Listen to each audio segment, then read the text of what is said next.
नमस्कार दोस्तों, आप सबका बहुत बहुत स्वागत है हमारे YouTube चैनल पर।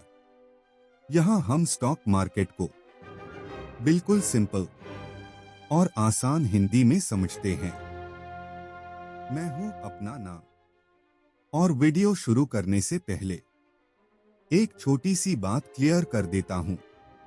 ये वीडियो सिर्फ एजुकेशनल पर्पस के लिए है, कोई इन्वेस्टमेंट एडवाइस नहीं है। अब भाई, एक सिंपल सा सवाल पूछता हूं। आजकल तुमने नोटिस किया है ना, हर दूसरे हफ्ते एक नया आईपीओ आ रहा है। कोई बोलता है आईपीओ में पैसा डबल हो जाता है, और कोई बोलता है आईपीओ में पैसा डूब भी सकता है। तो भाई, सच क्या है?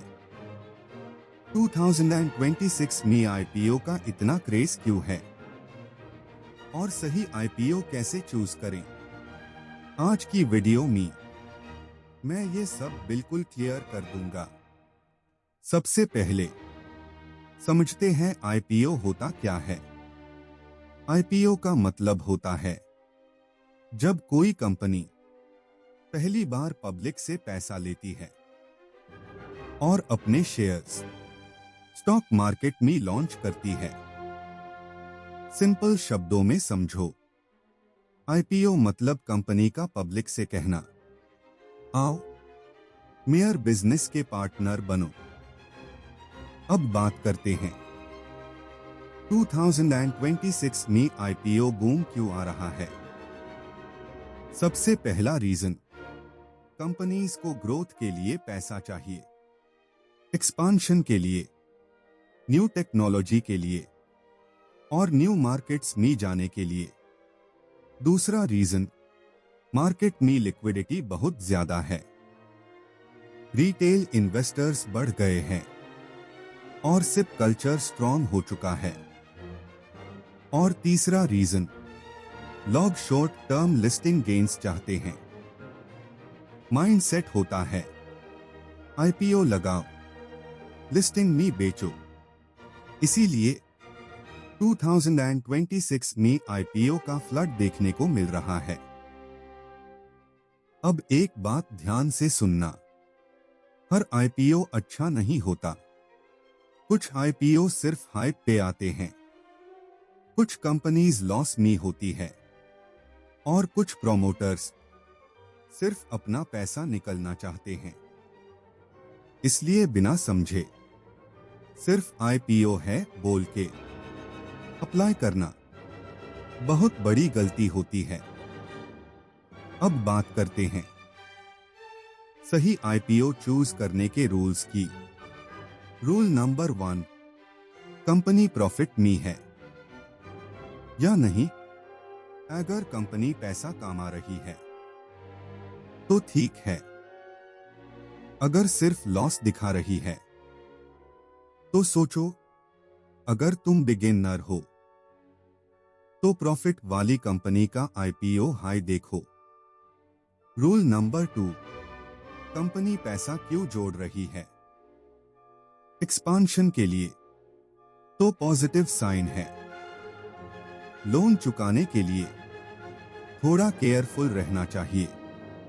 और अगर प्रोमोटर अपना हिस्सा ज्यादा बेच रहा है तो ये रेड फ्लैग है। रूल नंबर 3, कंपनी का बिजनेस तुम्हें समझ आता है या नहीं।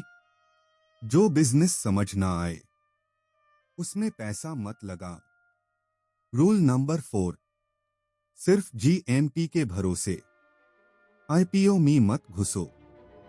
जीएमपी सिग्नल देता है लेकिन गारंटी नहीं होती। आज हाई है, कल जीरो भी हो सकता है। रूल नंबर 5, पहले डिसाइड करो आईपीओ लिस्टिंग गेन के लिए चाहिए या लॉन्ग टर्म इन्वेस्टमेंट के लिए। अगर लॉन्ग टर्म के लिए है तो कंपनी का फ्यूचर देखो, सिर्फ लिस्टिंग प्राइस नहीं। अब बात करते हैं रिटेल इन्वेस्टर्स की सबसे बड़ी गलती की। फ्रेंड्स के बोलने पे अप्लाई, यूट्यूब थंबनेल देख के अप्लाई और सोचना सब लगा रहे हैं, मैं भी लगा देता हूं। याद रखो, आईपीओ इन्वेस्टमेंट है, लॉटरी नहीं। एक सिंपल कंपैरिजन समझो। आईपीओ एक नई दुल्हन जैसा होता है। सब कुछ नया और शाइनी लगता है, और ऑलरेडी लिस्टेड कंपनी जिसका पूरा पास्ट रिकॉर्ड होता है। बिगिनर हो तो अच्छी लिस्टेड कंपनी ज्यादा सेफ होती है रैंडम आईपीओ से। अगर तुम बिल्कुल नए हो तो एक सिंपल स्ट्रैटेजी फॉलो करो। हर आईपीओ में अप्लाई मैट करो। सिर्फ एक या दो अच्छे आईपीओ पे फोकस करो। एलोकेशन माइल या ना मिले, प्रेशर मैट लो। मार्केट हमेशा नए मौके देता है। तो भाई, आज हमने क्या सीखा? 2026 में आईपीओ बूम क्यों है? हर आईपीओ अच्छा नहीं होता। सही आईपीओ चूज करना जरूरी है। और बिना नॉलेज के आईपीओ रिस्की होता है। अगर तुम्हें ये वीडियो समझ आई हो तो लाइक और शेयर कर देना। कमेंट में लिखो, अब मेन आईपीओ समझ के अप्लाई करूंगा। और चैनल को सब्सक्राइब करो, क्योंकि नेक्स्ट वीडियो में मैं बताऊंगा आईपीओ अलॉटमेंट कैसे होता है। मिलते हैं नेक्स्ट वीडियो में अपने ही भाई के साथ। तब तक सीखते रहो और ग्रो करते रहो।